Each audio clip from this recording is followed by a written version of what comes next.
नमस्कार, मैं अशोक कुमार पांडे। स्वागत है आपका द क्रेडिबल न्यूज पर। फैज अहमद फैज का एक शेर है, जिस धस से कोई मक्तल में गया वो शान सलामत रहती है। ये जान तो आनी जानी है, इस जान की कोई बात नहीं। शहीद आयतुल्लाह खामनेई का जनाजा देखने के बाद ये शेर किसी को भी दोबारा याद आएगा। अमेरिका और इजराइल ने सोचा था कि जंग के पहले ही दिन आयतुल्लाह खामनेई को शहीद कर देंगे और ईरान की जनता सड़क पर आकर जश्न मनाएगी, अमेरिकी झंडे लहराएगी, इजरायली झंडे लहराएगी। लेकिन वो हरकत कितनी भारी पड़ी है डोनाल्ड ट्रंप को। इस समय आयतुल्लाह खामनेई का जो पिछले 3-4 दिनों से पूरा फ्यूनरल का कार्यक्रम चल रहा है, उस कार्यक्रम को देखकर समझ में आ जाना चाहिए। ट्रंप परेशान है, ट्रंप हैरान है जिस तरह की भीड़ सड़कों पर आई है।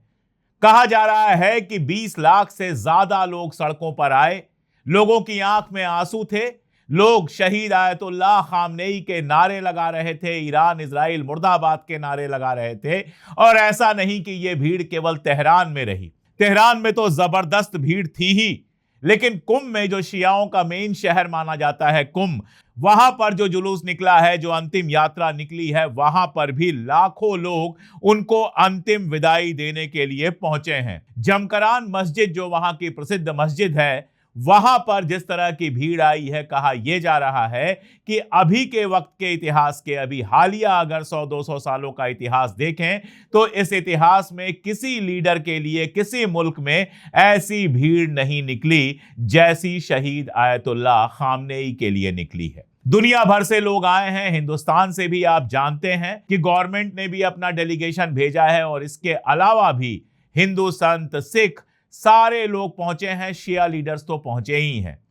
बाकी मुल्कों में, अरब मुल्कों में यह माना जा रहा था कि अमेरिका ने मना किया था कि मत जाओ वहां पर, लेकिन सऊदी अरबिया तक से लोग गए वहां पर श्रद्धांजलि अर्पित करने के लिए। यूरोप की कंट्रीज से लोग आए हैं, बाकी मुल्कों से आए हैं, रशिया से आए हैं, पूरी दुनिया के लोग वहां पर इकट्ठा हुए हैं। और ईरान की जनता अपने शहीद सुप्रीम लीडर को श्रद्धांजलि देने के लिए जिस तरह से सड़क पर आई है, नेतन्याहू और ट्रंप दोनों हिले हुए हैं। ट्रंप का बयान आया। ट्रंप ने कहा कि मुझे तो लगता था लोग आयतुल्लाह खामनेई से नफरत करते हैं, लेकिन लोग जिस तरह से रो रहे हैं मुझे आश्चर्य हो रहा है। और उसके बाद कहा कि शायद नकली आंसू होंगे। कहना नहीं चाहिए, किसी के मौत में खुशी मनाने वाली कोई बात नहीं होती है। सिर्फ शैतान, ट्रंप और इजराइल जैसे शैतान किसी की मौत पर खुशी मनाते हैं। लेकिन इतना यकीन रखिए ट्रंप साहब कि जिस दिन आप मरेंगे, उस दिन या तो आंसू नहीं निकलेंगे, या जो निकलेंगे वो सिर्फ नकली आंसू निकलेंगे। अमेरिकी आवाम का भी एक बड़ा हिस्सा कहेगा कि चलो अच्छा हुआ शैतान चला गया। और यही होगा नेतन्याहू के जाने के बाद भी। आप समझ ही नहीं सकते हैं कि अपने सुप्रीम लीडर को कैसे प्यार किया जाता है। आप नहीं समझ सकते हैं। दिन रात पैसा कमाने की जुगत में लगे हुए लोग, दिन रात दुनिया भर में तबाही लाने की कोशिश में लगे हुए लोग उस मोहब्बत को कभी समझ ही नहीं सकते हैं जो अवाम के दिल में उनके लिए होती है, जो अपनी जिंदगी अवाम के लिए दे देते हैं, जो सादगी से रहते हैं, जो ऐशो आराम से दूर रहते हैं, और जो हंसते हंसते मौत को गले लगा देते हैं, ये कहते हुए कि जब हमारी आवाम के लिए सिक्योरिटी नहीं है बमों से, तो मैं किसी सिक्योर जगह पर क्यों जाऊं। वो जंग के पहले दिन भले शहीद हो जाएं, लेकिन उनकी रूह लीड करती रहती है जंग को। और इसीलिए ईरान न केवल जंग में फतहयाब होता है, बल्कि दुनिया को यह दिखाने में भी कामयाब होता है कि उसके लोग अमेरिका या इजराइल के लिए नहीं, शहीद आयतुल्लाह खामनेई के लिए सड़क पर आए। 10 किलोमीटर लंबा रास्ता, 10 से 12 घंटे तक लोग चलते रहे, और लोग बस चलते रहे। वीडियोस आए, लोग पानी बांट रहे थे। छोटे छोटे बच्चे सड़कों पर खड़े होकर इस गर्मी में पानी बांट रहे थे आने वाले लोगों के लिए, कि लोगों को कोई दिक्कत ना हो। यह मोहब्बत कभी ट्रंप समझ नहीं सकते हैं, क्योंकि यह मोहब्बत कभी ट्रंप जैसों को मिलती ही नहीं है। कल यानी 8 जुलाई को जो जनाजा है उनका, वो इराक के नजफ और करबला ले जाया जाएगा। यहां इराक का जो शिया समुदाय है, इराक के जो लोग हैं, केवल शिया ही नहीं बाकी भी, वो आएंगे उनका अंतिम दर्शन करने के लिए, आखिरी बार उनको देखने के लिए। और उसके बाद उनको ले जाया जाएगा इराक में मशहद, जहां पर उनका जन्म हुआ था। और वहां 9 तारीख को इमाम रजा दरगाह में उनको सुपुर्द खाक किया जाएगा और तब तक ईरान में ऐसे ही जुलूस लगातार निकलते रहेंगे जिनको देखकर ट्रंप के रातों की नींद उड़ी रहेगी। ट्रंप ये सोचता रहेगा कि हमारी मोसाद ने और हमारे CIA ने तो हमसे कहा था कि ईरान के लोग सैयद खामनेई से नफरत करते हैं, इतनी मोहब्बत कहां से आ गई। उसको ये लगेगा कि हमने जो सोचा था वो कितना गलत सोचा था कि खामनेई को शहीद करने के बाद ईरान की आवाम खुश हो जाएगी। उसको ये लगेगा कि किस बर्र के छत्ते में उसने उंगली डाल दी है, जहां से ना वो निकल पा रहा है और ना ही जहां कुछ कर पा रहा है। धमकियां लगातार आ रही हैं, धमकियां एकदम लगातार एक के बाद एक आती चली जा रही हैं। धमकी दी गई कि हम चाहेंगे तो एक शाम में ईरान को खत्म कर देंगे। अगर औकात होती आपकी, अगर ये होती औकात कि आप ईरान को खत्म कर पाते तो आप ईरान को खत्म कर चुके होते। अगर होती औकात तो शायद सारी दुनिया को खत्म कर चुके होते, क्योंकि लाशों को देखकर शायद आपको बड़ी खुशी मिलती है।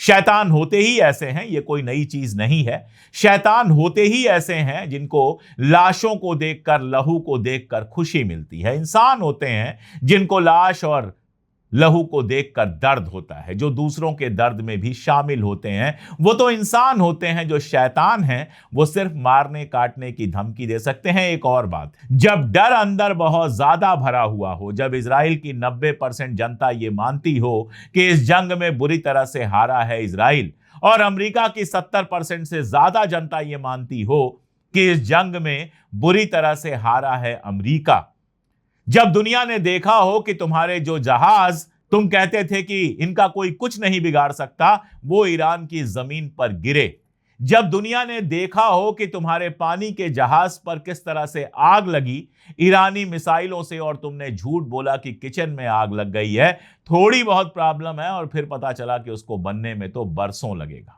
दुनिया ने तुम्हारे झूठ लगातार देखे हैं, अमेरिकी जनता भी तुम्हारा झूठ जानती है, और उसी झूठ के ऊपर एक नया झूठ बोलकर तुम किसी तरह से अमेरिकी जनता के भीतर ये इमेज बनाना चाहते हो कि ये जंग तुमने जीती है, और इसीलिए इस तरह के बयान आ रहे हैं कि हम चाहें तो शाम में खत्म कर देंगे। बहुत सीधी सी बात है कि ईरान एक तरफ रंजो गम में डूबा हुआ है, एक तरफ अपने मरहूम लीडर को वो लगातार श्रद्धांजलि दे रहा है, सड़क पर है, तो दूसरी तरफ बंदूक के ट्रिगर पर अंगुलियां भी बनी हुई हैं। वो ये भूल नहीं गया है कि स्ट्रेट ऑफ होर्मुज पर कंट्रोल करने के लिए अमेरिका अपनी सारी कोशिश कर रहा है। कल जर्मनी से एक बयान आया था जिसमें कहा गया था कि ईरान को खर्च देना चाहिए स्ट्रेट ऑफ होर्मुज से, जो उसकी माइंस है उनको हटाने के लिए। पहले ईरान हटाने को तो तैयार हो, पहले ईरान इस बात के लिए तो तैयार हो कि स्ट्रेट ऑफ होर्मुज से वो कंट्रोल छोड़ देगा। नहीं, बिल्कुल वो इस बात के लिए तैयार नहीं है। इसीलिए कल फिर यह खबर आई है कि वहां पर गोलीबारी हुई है, और कतर का एक जहाज था जिस जहाज पर गोलीबारी की है ईरान ने, क्योंकि अमेरिका उसको ओमान के पास से निकालने की कोशिश कर रहा था। यह गोलीबारी इस बात का सबूत है कि ईरान न झुका है न दबा है। वो साफ ये कह रहा है कि स्ट्रेट ऑफ होर्मुज हमने खोली जरूर है, लेकिन वहां से निकल आप तभी पाएंगे जब हम चाहेंगे। हमसे बिना परमिशन लिए हुए जो जहाज निकलने की कोशिश करेंगे, उन जहाजों के ऊपर गोलीबारी होगी, उन जहाजों को नुकसान पहुंचाया जाएगा। दरअसल ये मैं आपसे बार बार बता चुका हूं कि स्ट्रेट ऑफ होर्मुज का मामला बुरी तरह से फंसा हुआ है। अमेरिका चाह के भी वहां पर अपना कंट्रोल कर नहीं पा रहा है, और ईरान किसी भी हालत में वहां से कंट्रोल कर छोड़ने के लिए तैयार नहीं है। इसीलिए ट्रंप की लगातार धमकियां आ रही हैं, और जाहिर है कि धमकियां बेअसर हैं। इस कदर बेअसर हैं कि पेजेश्कियन ने कहा है कि जब तक ये धमकियां आती रहेंगी तब तक अमेरिका से अगले राउंड की कोई बातचीत नहीं होगी।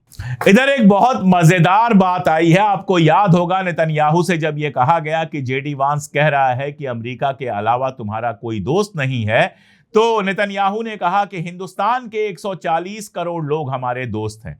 पहली बात तो यह कि यह गलत फहमी आप दिमाग से निकाल दीजिए कि 140 करोड़ लोग इजराइल को पसंद करते हैं। 140 करोड़ लोग तो नरेंद्र मोदी को वोट भी नहीं करते हैं। अगर केवल मुसलमानों को आप बाहर कर देंगे तो 20-25 करोड़ लोग ऐसे ही बाहर हो गए जो इजराइल को पसंद नहीं करते हैं। और एक बात मैं बार बार कहता हूं, मैं अपना नाम फिर से बता दूं, अगर नेतन्याहू सुन रहे हो तो मेरा नाम है अशोक कुमार पांडे, और मैं मुसलमान नहीं हूं, और मैं ईरान के साथ हूं। और सिर्फ मैं नहीं, मेरे जैसे करोड़ों हिंदू ऐसे हैं, सिख ऐसे हैं, ईसाई ऐसे हैं जो इजराइल नहीं ईरान के साथ है। तो ये 140 करोड़ का खेल छोड़ दीजिए। दूसरी बात, नरेंद्र मोदी अपनी आर्मी आपके लिए नहीं भेजने वाले हैं, आपके लिए नौकर भेज रहे हैं, क्योंकि हमारे यहां बेरोजगारी बहुत है, मोदी नौकरी नहीं दे पा रहे हैं, तो इजराइल में कुछ लोगों को भेज दे रहे हैं नौकरी करने के लिए, आर्मी नहीं भेजने वाले हैं। तीसरी बात, अमेरिका जिस दिन कह देगा कि बस बहुत हो गया, छोड़ दो इजराइल को, उस दिन हिंदुस्तान इजराइल से ऐसे दूरी बना लेगा जैसे इजराइल नाम का कोई मुल्क इस जमीन पर रहता ही नहीं है। और आखिरी बात मैं आपको बताऊं, नरेंद्र मोदी गए हुए हैं इंडोनेशिया, और इंडोनेशिया में ज्वाइंट प्रेस कॉन्फ्रेंस में नरेंद्र मोदी ने कहा कि भारत 2 नेशन सॉल्यूशन का समर्थन करता है, यानी भारत फलस्तीन के वजूद का समर्थन करता है। यानी भारत चाहता है कि यूनाइटेड नेशन ने फलस्तीन की जो बाउंड्री बनाई थी उस हिसाब से फलस्तीन एक आजाद मुल्क बने। ये मैं नहीं कह रहा, मैं तो कहता ही हूं, नरेंद्र मोदी जी हमारे प्रधानमंत्री महोदय कह रहे हैं इंडोनेशिया में बैठकर। ज्वाइंट प्रेस कॉन्फ्रेंस में तो सुर बदलने लगे हैं नेतन्याहू जी। नरेंद्र मोदी के ऊपर थोड़ा कम भरोसा कीजिए, ये मुल्क कभी इजराइल के साथ खड़ा नहीं हो सकता। ये मुल्क ईरान के साथ अपने पुराने रिश्ते की कदर करता है और इसीलिए वो ईरान के साथ खड़ा होता है। और मसला ईरान इजराइल का भी नहीं है, हिंदुस्तान की रवायत है हक के साथ खड़े होना। महात्मा गांधी ने फलस्तीन का समर्थन किया था, जवाहरलाल नेहरू ने फलस्तीन का समर्थन किया था, यहां तक कि अटल बिहारी वाजपेयी ने भरे मंच से कहा था कि फलस्तीन अरबों का है। और याद रखिए कि हिंदुस्तान यही मानता है कि फलस्तीन अरबों का है। तो ऐसी गलतफहमियां मत पालिए।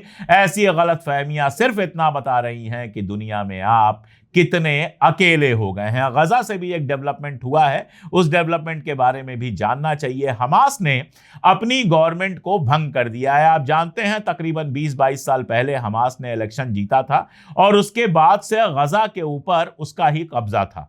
गजा का एडमिनिस्ट्रेशन पूरी तरह से हमास के साथ था। उसके बाद तो कोई इलेक्शन नहीं हुआ, लेकिन यह एडमिनिस्ट्रेशन लगातार चलता रहा। अब हमास ने अपना एडमिनिस्ट्रेशन भंग कर दिया है और यह कहा है कि जो बातचीत समझौते में हुई थी कि टेक्नोक्रेट्स की एक लीडरशिप गजा को संभाले, क्योंकि गजा को रीबिल्ड करना है, वो अब अपना काम कर सकती है। तो पहला कदम हमास ने बढ़ा दिया है कि समझौता लागू किया जाए। अब इजराइल बमबारी जारी रखेगा या अमेरिका उसके ऊपर प्रेशर बनाएगा कि नया एडमिनिस्ट्रेशन वहां पर बने और गजा की रीबिल्डिंग शुरू हो, ये देखने वाली बात होगी। लौटे अगर स्ट्रेट ऑफ होर्मुज की तरफ, तो चीन में जो ईरान के राजदूत हैं उन्होंने कहा है कि आने वाले टाइम में स्ट्रेट ऑफ होर्मुज से गुजरने वाले जहाज जो हैं उनसे जो सर्विस फीस ली जाएगी उसमें स्पेशल ट्रीटमेंट दी जाएगी उन मुल्कों को जो साथ खड़े रहे। यानी बहुत क्लियर है कि चाइना को कम से कम यह छूट मिलेगी कि स्ट्रेट से जो जहाज चाइना के गुजरे उन जहाजों पर किसी तरह की कोई सर्विस नहीं लगेगी। देखने वाली बात यह होगी कि हिंदुस्तान जैसे मुल्क पर ईरान फीस लगाता है कि नहीं। हिंदुस्तान की आवाम खड़ी रही ईरान के साथ, लेकिन हिंदुस्तान के हुक्मरान इजराइल के साथ खड़े रहे। ये एक हकीकत है। यह हकीकत है कि जंग के 2 दिन पहले नरेंद्र मोदी गए हुए थे इजराइल और वहां उन्होंने ये कहा कि हम इजराइल के साथ हैं। अब इसका कीमत हिंदुस्तान की आवाम को चुकानी पड़ेगी या नहीं चुकानी पड़ेगी, ये तो देखने वाली बात होगी। एक और खबर यह है कि तकरीबन 5 महीने बंद रहने के बाद ईरान और कतर के बीच जो तिजारत है, नेवल तिजारत है, यानी समंदर से जो व्यापार होता है, वो व्यापार दोबारा से शुरू हो गया। ईरान के जो कमर्शियल अटैची हैं उन्होंने ये बताया कि ईरान के दैयर बंदरगाह और कतर के अल रुवैस बंदरगाह के बीच जहाज फिर से चलने लगे हैं और इनके बीच में व्यापार शुरू हो गया है। और खत्म करने से पहले एक और खबर, जो खबर ये बताती है कि हिंदुस्तान के मीडिया की हालत क्या हो गई है। एनडीटीवी आप जानते हैं अडानी का चैनल है। एनडीटीवी एक खबर लगाता है कि ईरान ने 3000 कब्रें तैयार कर ली हैं, क्योंकि ऐसा लग रहा है कि जब भीड़ आ रही है सड़क पर तो भगदड़ होगी या कोई और बात होगी या अमेरिका या इजराइल अटैक करेंगे, तो लाशों को दफनाने की तैयारी पहले से हो गई है। यह खबर चलाता है एनडीटीवी। एनडीटीवी का कोई भी संवाददाता ईरान में नहीं है। तो यह खबर उसको कहां से मिली? यह खबर उसको जर्मनी के एक अखबार से मिली, जो अखबार माना जाता है कि पूरी तरह से ज़ायनिस्ट अखबार है। दरअसल सैयद अली खामनेई के जनाजे को देखकर यूरोप, अमेरिका भड़बड़ाए हुए हैं। उनके समझ में नहीं आ रहा है कि इतनी सारी जनता आयतुल्लाह खामनेई के जनाजे में आ कैसे गई, और उनके मन में शैतानी बातें तो चल ही रही हैं।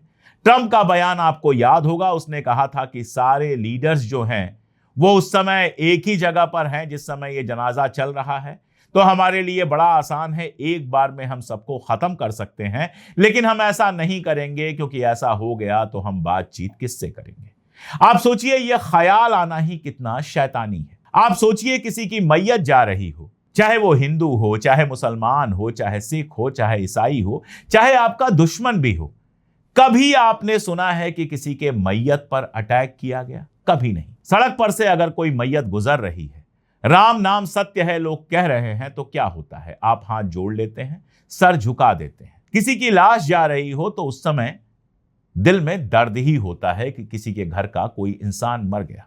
लेकिन जब आप शैतान होते हो, आपकी नीयत खराब होती है, तो आपको ऐसे में भी सूझता है कि एक आदमी की तो मैयत जा रही है, उसके पीछे पीछे उसका पूरा परिवार है, अगर इस समय हम बम गिरा दें तो सब लोग मारे जाएंगे।